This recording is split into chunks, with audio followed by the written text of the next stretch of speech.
Hello everyone, I want to welcome you all to the first ever episode of Real Drinks by Diz. Today we will be touching the wonderful world of Ghostbusters.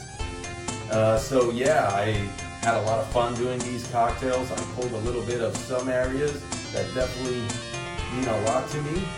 So hope you enjoy the ride. We're going now at 3, 2, 1.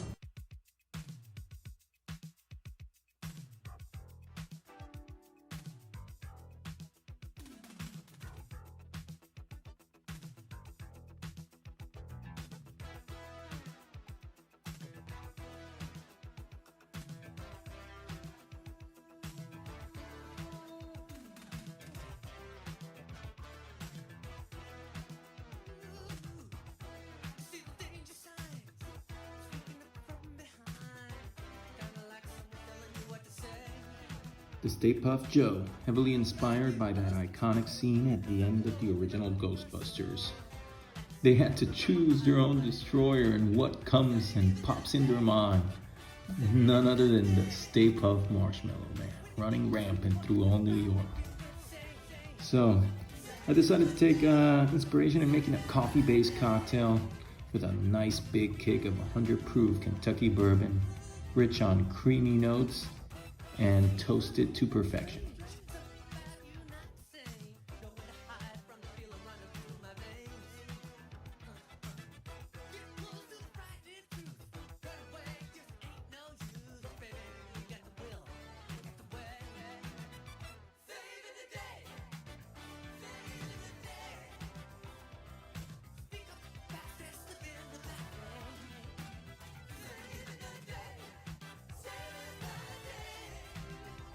The Ectoplasm Sour, heavily inspired by that river of slime underneath New York City, which negative energy kept feeding and making Vigo stronger every second and every moment. But at the same time, the Ghostbusters turned it around and fed it with positive energy to make themselves even stronger to fight off that menace. So, I spinned it around. I made a tequila sour with a little bit of guava, homemade passion fruit and hibiscus syrup, and touched up with some Cabernet Sauvignon ice cubes. Really nice, refreshing cocktail.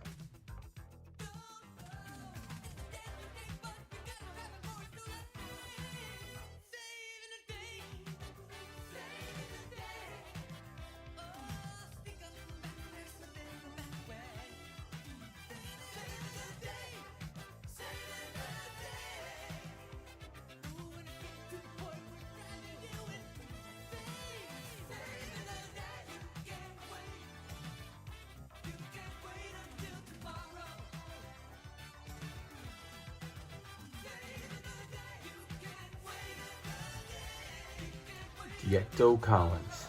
Now this cocktail was a lot of fun to do. It took me way back.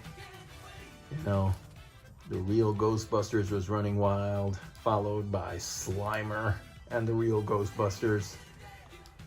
That Hi-C pack was every day getting packed in my lunchbox, I'll tell you that. And I was playing with those Kenner toys constantly. So I decided to make a boozy version of that lovely pack with lime flavored rum, citrus juices, a little bit of seltzer on top just to make it a little bit more refreshing for hot weather. And at the same time playing a lot of homage to those Kenner toys with those proton pack streams as straws. Real fun cocktail to do.